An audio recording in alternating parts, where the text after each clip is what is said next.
In the headlines,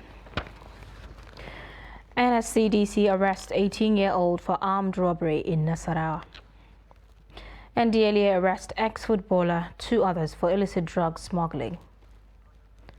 Nigeria Defense Academy honors 69 regular course cadets at end of training year. Burkina Faso forces fire tear gas at protesters outside French embassy.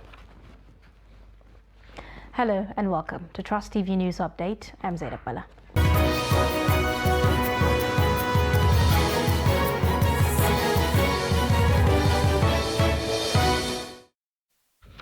Hello and welcome.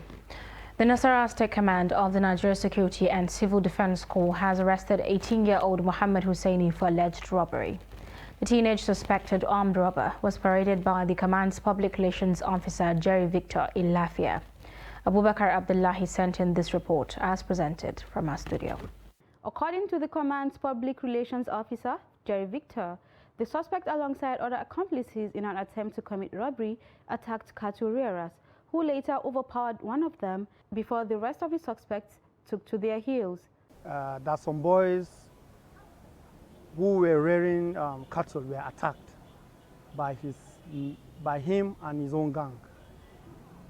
You know, he was later trailed.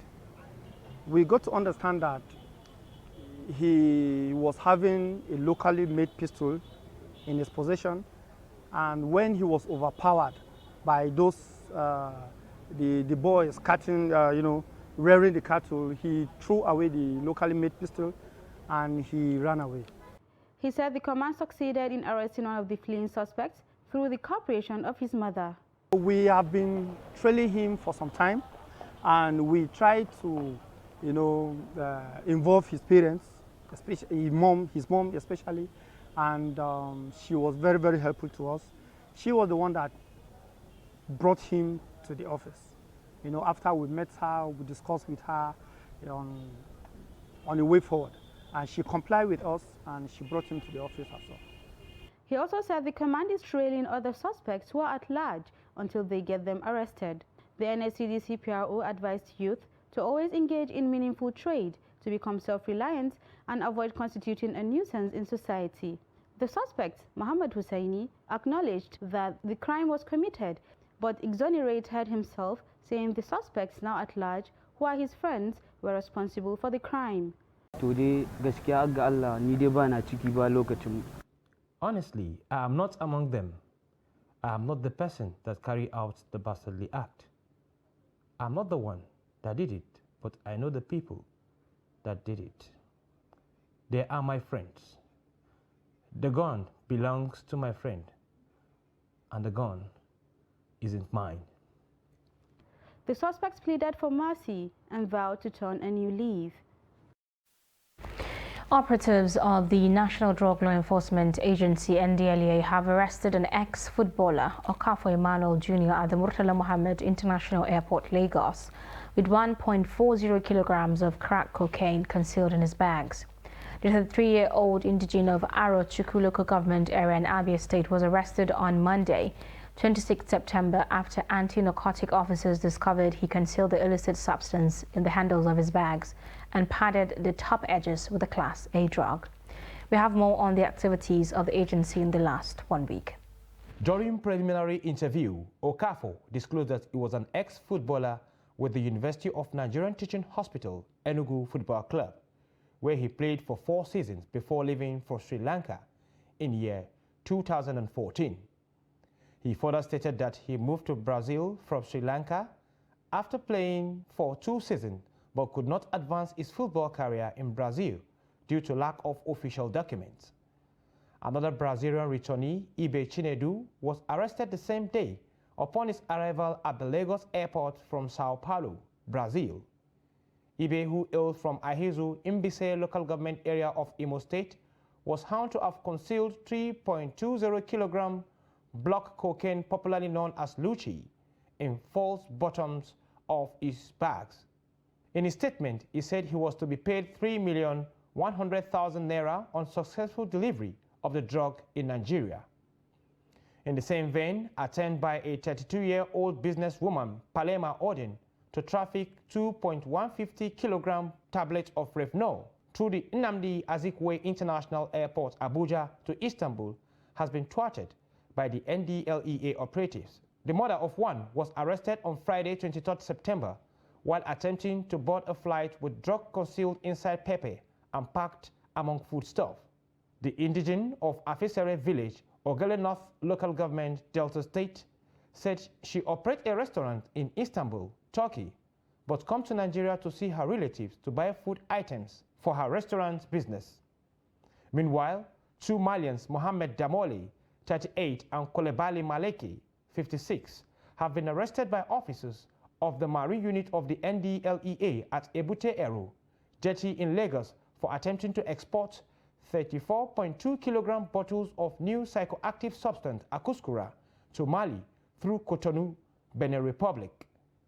In Taraba State, operatives on Thursday, 29 September, intercepted 100 compressed blocks of cannabis sativa, weighing 73 kilograms, concealed inside animal feeds, while their counterparts in Ogun State on Saturday, 1st October, arrested a physically challenged drug dealer, Abdurrahman Mohammed, with 104 kilograms of concealed cannabis sativa recovered from him. Another suspect, Shefia Bello, was arrested in Shagamu area of the state with 27 kilograms of psychotropic substance. The chairman, chief executive of NDLEA, Brigadier General Mohammed Buba Marwa, retired in a statement by the Director, Media and Advocacy of the agency, Femi Babafemi, commended the officers of men of seaport operations in Ogun, Taraba, commands for their resilience while charging them and others across the country to intensify the ongoing offensive action against drug cartels and traffickers wherever they may be located in any parts of Nigeria. The Chief of Air Staff, Air Marshal Oladayo Amao, says the intensity of air operations with surface forces has reversed the escalation in criminal activities across the country. The Air Chief said this at the annual meeting of the Retreat and Awards in honor of 69 regular course cadets of the Nigerian Defence Academy, Kaduna. The Air Chief urged the cadets to remain focused on showing complacency in their career. The report.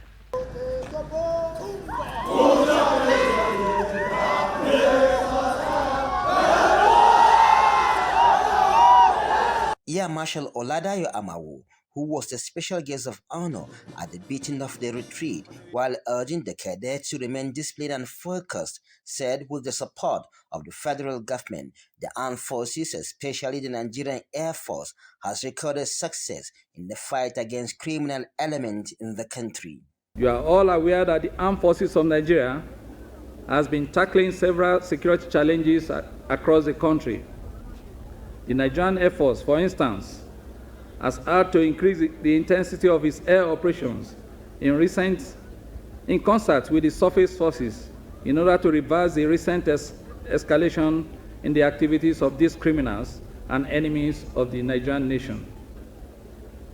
This effort has borne significant fruits, as attested to by the recent successes recorded by both the air and ground forces. Therefore, with the continued support of the federal government, we intend to sustain and even increase the intensity further until we completely rid our country of all the vestiges of these criminals. Earlier, the commandant of the Nigerian Defence Academy, NDA, Major General Ibrahim Yusuf, expressed delight that during the 2021-2022 training year, no casualty was recorded. You can only imagine the hazards. So jumping over 400 cadets, firing various calibers of live ammunition without any cadet killed during the exercise, I think deserves special appreciation to Almighty God.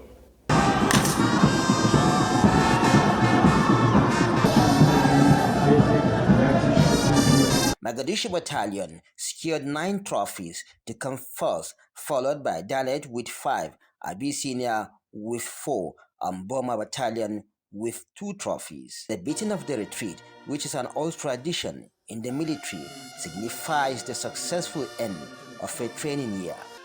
Bello Musa, Trust TV News Kaduna. The Nigerian Army on Saturday honored 5 officers of Operation Hatlin Kai JTF who distinguished themselves and demonstrated exceptional bravery, dedication and commitment in the fight against Boko Haram insurgents with the Theatre Commander Commendation Award. Among the soldiers was Lieutenant Colonel I.A. Manga, who was said to have led several anti-insurgency operations in the northern regions, including the Sambisa Forest.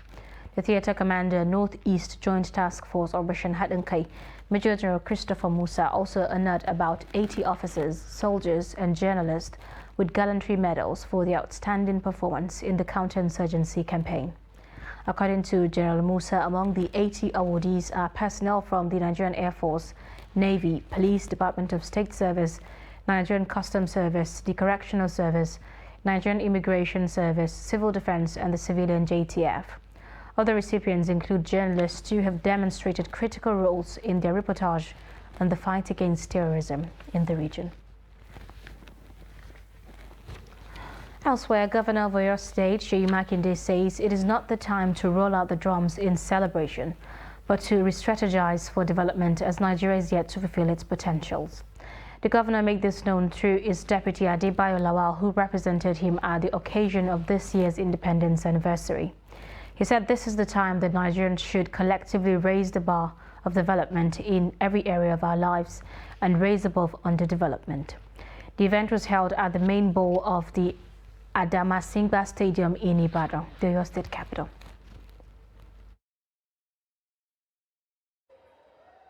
We should rise above the tides of discord, degradation, decline, underdevelopment, which will see us blossom into that country that can truly be called giant of Africa.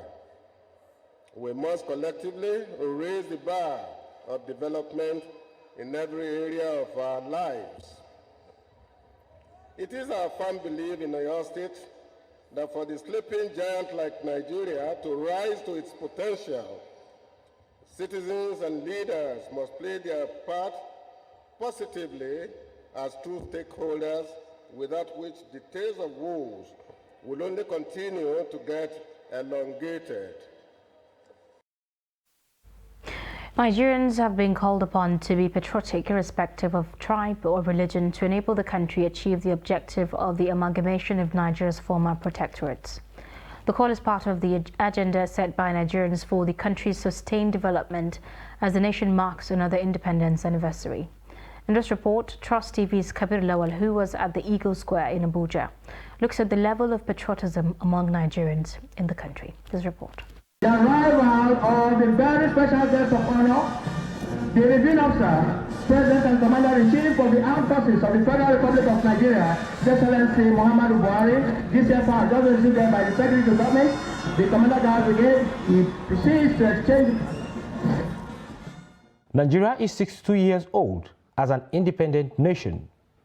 Ever since its independence from the British colonial rule on October 1st, 1960, it has been a chequered history for the country.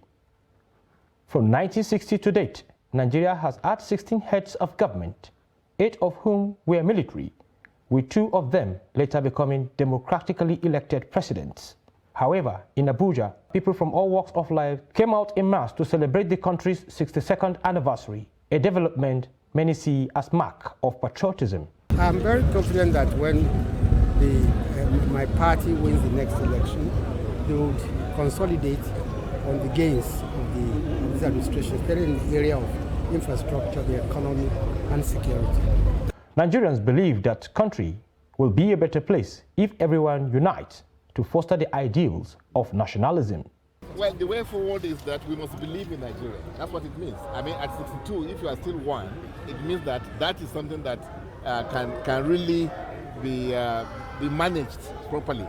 And that is why we are happy where we are in terms of potential, in terms of opportunities, not in terms of what is happening today.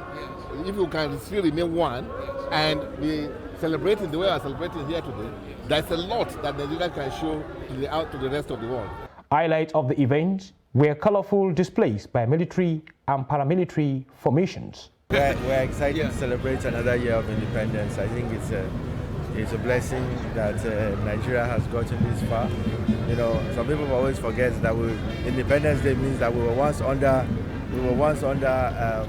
colonial rule, and that now we're actually independent. So that's a big step. We still have our issues. We still have plenty of problems that we need to resolve, and it starts with all of us. To be honest, it's not just the government. It's not just.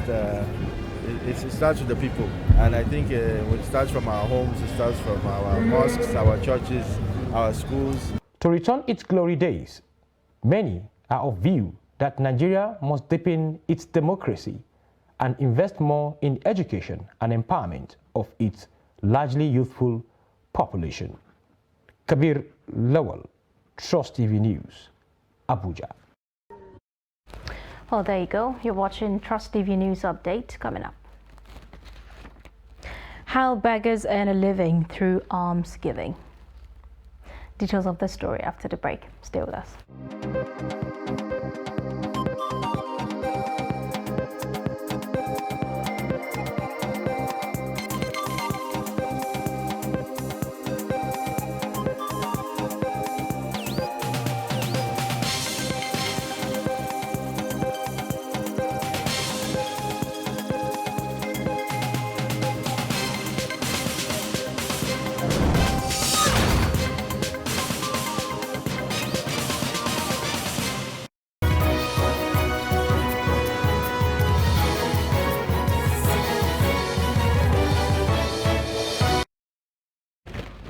Welcome back. If you are just joining us, this is Trust TV News Update. Our top stories.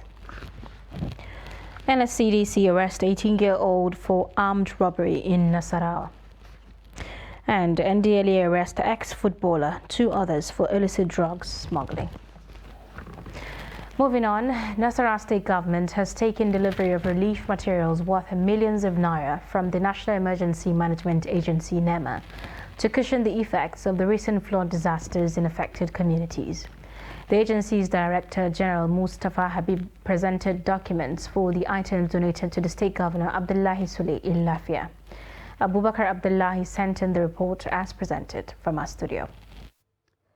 Speaking before the presentation of the relief materials, the NEMA Director General Mustafa Habib, represented by the Director of Planning, Research and Forecasting Fatima Kasim, said the recent flood in the state was caused by the release of water from Labto Dam in Cameroon, adding that the initiative was to enable the victims to continue with their lives after the devastating floods. The federal government through NEMA cannot compensate persons affected by disasters. The agency cannot compensate people for traumatic experiences that they have suffered in the aftermath of the disaster.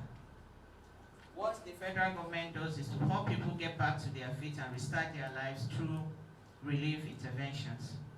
Items donated according to the NEMA Director General include 1,000 pieces of mattresses, 3,000 pieces of mosquito nets, 2,000 pieces of blankets, 2,000 pieces of bath towels, and 2,000 pieces of nylon, among others.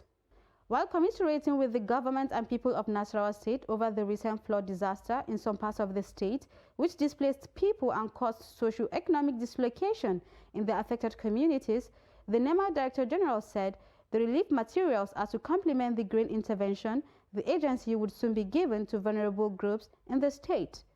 Your Excellency, sir, NEMA is here today to commiserate with the government and good people of Nasarawa State over the ugly incidents and to present to you some emergency relief items to cushion the effect of the disasters on the internally displaced persons in the state. She urged the state government to, as a matter of necessity, take disaster risk reduction management to the grassroots, where vulnerability is high, to minimize losses whenever disaster occur. Nasarawa State Governor Abdullahi Sule, represented by his deputy Emmanuel Akabi, expressed delight at the donation and informed the NEMA team that the government has since taken drastic measures to mitigate the impacts of floods on livelihoods by ensuring budgetary provisions that will bring succor to victims of the disaster. Just like what NEMA is doing, we as a state also make budgetary provisions see you can get some form of succor for victims of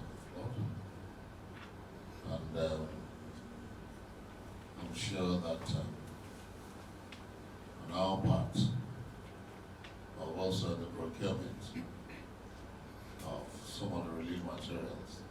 Governor Sule, who noted that the state is counting on the flood and great intervention of the federal government to complement the efforts of the state government in that direction, assured of proper inventory and accountability in the distribution of the relief materials to the beneficiaries. Beggary is a case of extreme poverty that leaves the person in that condition with the option of seeking alms to survive. Across Nigeria, people in this condition are easily spotted in public places seeking help to survive. Although some are genuinely in lack, others have taken it as a profession. In this report, Trust TV's Kabir Lawal examines the life of professional street beggars who move from mosque to mosque on Fridays to make ends meet. His report. Across board, many reasons account for many beggars on the streets and around mosques. An analysis of root causes of how they got caught up in this position many believe should make government launch a program of prevention rather than the amelioration of human inadequacy and suffering as national concern. In the Federal Capital Territory, some of the beggars, mostly women, told Trust TV News that their husbands were killed by incidents in Katsina State, making life difficult for them.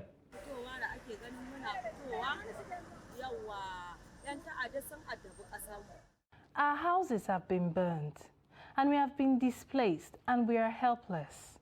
We always come here to get what to eat. A study of street beggars living in squalid conditions in Nigeria has revealed that older adults in their 60s or older constitute a significant proportion of samples. Some boys who normally come to the mosque premises every Fridays also explain that they normally come there to eat food given to them by kind-hearted individuals and some money in the process.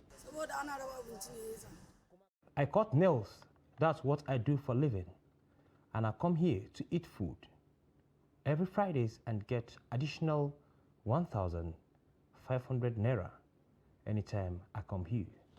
Imam Sharafuddin Alaga explained that the religion of Islam frowns at street begging and called on government not to relent in its efforts to provide the needed basic amenities to curb the menace of street begging. Is not encouraged by Islam, because Allah subhanahu wa ta'ala has placed human being in a high position with high esteem.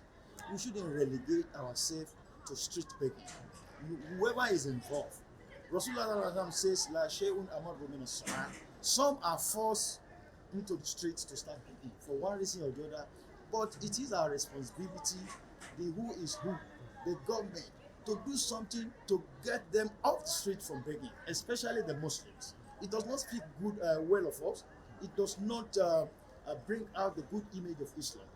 Street begging is a challenge faced by many nations of the world. It is a worldwide phenomenon that requires global attention. Kabir Lawal, Trust TV News, Abuja. A very interesting report there by Kabir. Now, security forces fired tear gas at dozens of rock-throwing protesters outside the French embassy in Burkina Faso's capital on Sunday, according to an AFP journalist, as unrest simmered in the West African country following its second coup this year. Supporters of Burkina's newest leader had gathered outside the building in Ouagadougou a day after he accused the man he deposed of hiding out at a French base to plot a counter-offensive, the latest spasm of violence to convulse the deeply impoverished nation. Began on Friday when junior military officers said they had toppled junta leader Paul-Henri Sadaugo Damiba, accusing him of failing to quell jihadist attacks. It marked the second coup this year in Burkina Faso and the latest in the Sahel region, much of which is battling a growing insurgency. The United States of America pledged to support Nigeria in the fight against terrorism, insecurity, as well as free and fair elections. U.S. Secretary Antony Blinken made the pledge in a statement on Saturday, where he joined Nigerians to celebrate the country's 62nd Independence Day. According to him, the partnership between both countries was built on shared values of democracy, diversity, and a spirit of entrepreneurship. At least 174 people have died in a stampede at an Indonesian football match that has become one of the world's worst stadium disasters. About 180 were also hurt in the crush after home team Arema FC lost to bitter rivals at the overcrowded stadium late on Saturday in Malang, East Java. The stampede took place after police tear-gassed fans who invaded the pitch. As panic spread, thousands surged towards Kanjoka Stadium exit, where many suffocated. Initial reports put the death toll at about 130, but Emil Dadak, East Java's deputy governor, later announced a significant rise that put the figure at 174, and that 11 more people were seriously injured. President Joko Widodo has ordered that all matches in Indonesia's top league must be stopped until an investigation has been carried out. Indonesia's chief security minister said spectators exceeded Kanjuruhan Stadium's stated 38,000 capacity by around 4,000 people. Ferrari's Charles Leclerc took pole position after a crippling qualifying at the Singapore Grand Prix as Max Verstappen finished only 8th. Red Bull's Verstappen appeared to have the pace to take pole but abandoned his penultimate lap after an error and then was told urgently to pit before finishing his final one. It was later confirmed Verstappen was short of fuel. Leclerc beat Verstappen's teammate Sergio Perez by 0.022 seconds, with Mercedes' Lewis Hamilton third. And that's it on news updates. Do not forget to follow us across all our social media platforms. I'm Zainab Bala. Thank you for watching.